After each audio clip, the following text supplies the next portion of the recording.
Hello viewers, आज के video में हम करेंगे कक्षा 9वीं गणित की प्रश्नावली 1.5 का प्रश्न नंबर दूसरा। तो प्रश्न है ज्ञात कीजिए। इसमें 4 यहाँ पर प्रश्न दे रखे हैं, तो हम इसको हल करेंगे पहले से। तो हम लिखेंगे हल। यहाँ जो पहला दे रखा वह दे रखा है 9 की घात 3/2। ठीक है, 9 की घात 3/2 इसे हम हल करेंगे। तो हम 9 को और किस रूप में लिख सकते हैं? तो 9 को हम लिख सकते हैं 3 गुणा 3, 3 तिया 9 होता है। ठीक है, इस रूप में हमने 9 को लिख दिया और इसकी घात 3/2 है ही सही। अब 3 गुणा 3 को हम लिख सकते हैं 3 गुणा 3 मतलब 3 की घात 2 होता है। ठीक है, 3 गुणा 3 मतलब 3 की घात 2 और इसके बाहर 3 की घात 2 तो लिखा ही है। तो हम और इसको हल कर लेंगे। तो 3, अब यहाँ पे 2 था तो 2 का बट्टा हम 1 लिख सकते हैं, उससे कोई फर्क नहीं पड़ेगा। गुणा 3/2 जो घात पहले से दे रखी थी वह है। अब यहाँ हम 2 से 2 काट देंगे तो यहाँ शेष बचेगा 3 की घात 3/1 से कोई फर्क नहीं पड़ता, तो 3 की घात 3 हो गया है। अब 3 की घात 3 का मतलब होता है 3 गुणा 3 गुणा 3। ठीक है, 3 गुणा 3 गुणा 3, 3 की घात 3 मतलब 3 का 3 में 3 बार गुणा, तो बराबर हो जाएगा 3 तिया 9, 9 तिया 27। इनका गुणा कर दिए, यहाँ पे आ जाएगा आंसर 27 और यही इसका आंसर है 27। बाद इसी का अगला प्रश्न है 32 की घात 2/5। तो इसको हम हल करेंगे। तो यहाँ पर दे रखा 32 की घात 2/5। तो 32 को और हम किस रूप में लिख सकते हैं, और यदि हम यहाँ पर अपने अनुसार नहीं लिख पाए कि हम किस तरह से लिख सकते हैं, तो जिस प्रकार से हम एलसीएम निकालने के लिए 2 से शुरू करके भाग लगाते हैं उसी प्रकार से हम लगा के देख लेंगे। तो इसमें भी हम देख लेंगे, 2 से इसमें भाग लगाएंगे तो 2 एकम 2, 1 बचा, 2 उतारा तो 12 हो गया, 2 छंग 12। अब यहाँ 16 आ गए, फिर 2 से भाग लगाएंगे तो 2 का पड़ा 8 बार बोलेंगे तो 2 8 16 हो जाते हैं। अब यहाँ 8 आ गए तो इसमें फिर 2 का भाग लगाएंगे, 2 चौक 8 हो जाएंगे। अब फिर से 2 का भाग लगाएंगे तो 2 दूना 4 हो जाएंगे। अब 2 बचा तो फिर इसमें 2 का भाग लगाएंगे तो 2 एकम 2 गया। तो हमारे पास आ गया 1 2 3 4 5 बार 2 का यदि गुणा करते हैं तो 32 आ जाएगा।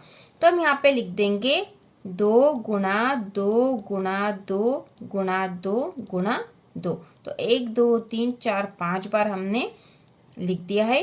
तो इस प्रकार से 2 दूना 4, 4 दूना 8, 8 दूना 16, 16 दूना 32 आ जाएंगे और इसकी घात है 2/5 जो कि हमें प्रश्न में ही दे रखी थी। तो हमने 32 को इस 2 के रूप में लिख दिया है, 2 को 5 बार गुणा करा है और 2 को 5 बार गुणा करा तो हम इसको इस प्रकार से भी लिख सकते हैं कि 2 की घात 5।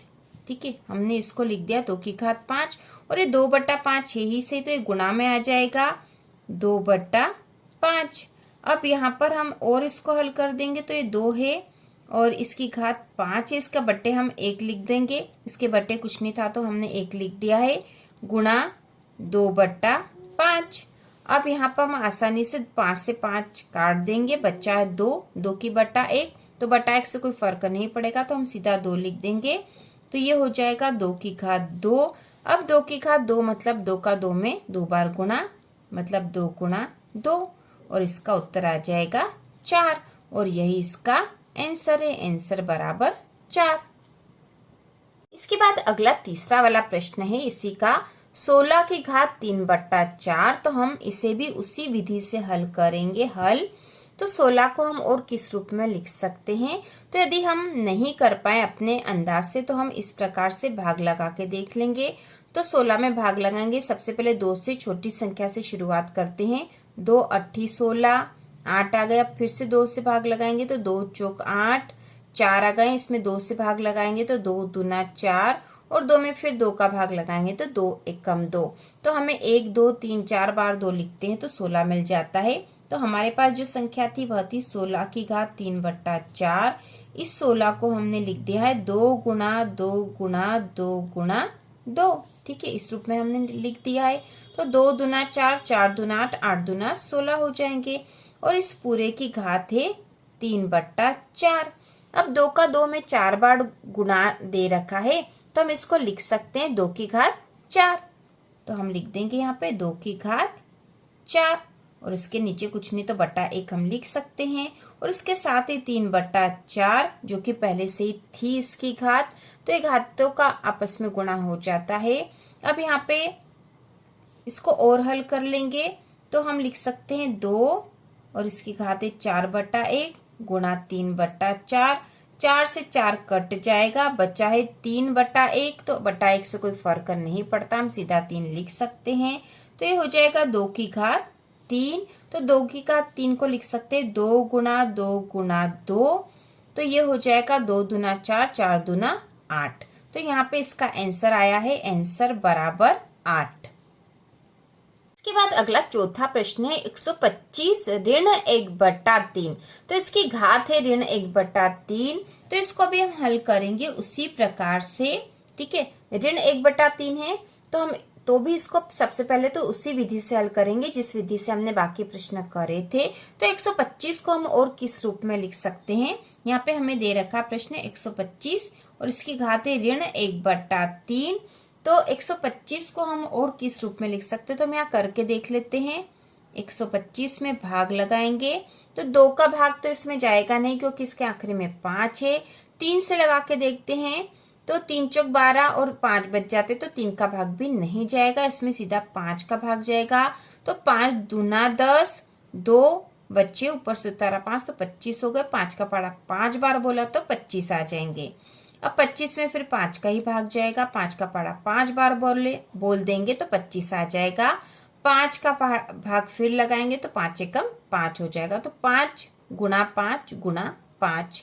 125 को इस रूप में लिख सकते हैं, 5 का 3 बार गुणा, तो हम यहाँ लिख देंगे 5 गुणा 5 गुणा 5, और इस पूरे की घात है ऋण 1/3।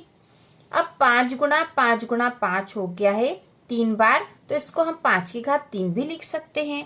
तो मैं लिख देंगे 5 की घात 3 गुणा ऋण 1/3। ठीक है, इसके बटे कुछ नहीं तो 1 लिख दिया हमने। अब यहाँ पे हम 3 से 3 काट सकते हैं, तो हम काट देंगे, 3 से 3 काट दिया, तो बचा हमारे पास 5 और इसकी घात है ऋण 1। ठीक है, ऋण का 1 है तो हमने ऋण 1 लिख दिया है यहाँ पे। तो 5 की घात ऋण 1 को हम किस रूप में लिखेंगे, तो हम लिख देंगे 1/5। ठीक है, क्योंकि इसकी घात ऋण 1 है, तो इसको यदि बट्टे में लिखेंगे तो ऋण वाली संख्या हट जाएगी, तो ये हो जाएगा 1/5। ठीक है, यहाँ पे 5 जो है यदि इसको हम ऊपर ले जाएंगे तो इसकी घात ऋण 1 हो जाएगी, और 5 का गुणा 1 में होगा तो कोई फर्क नहीं पड़ेगा। तो यदि ऋण वाली घात है तो उसको हम इस रूप में लिख सकते हैं, और यही इसका आंसर है 1/5। प्रकार से प्रश्न नंबर 2 हल हो चुका। बहुत ही आसान प्रश्न है, और इसी प्रकार के और वीडियो देखने के लिए कक्षा 9वीं की संपूर्ण तैयारी के लिए चैनल को सब्सक्राइब कीजिए।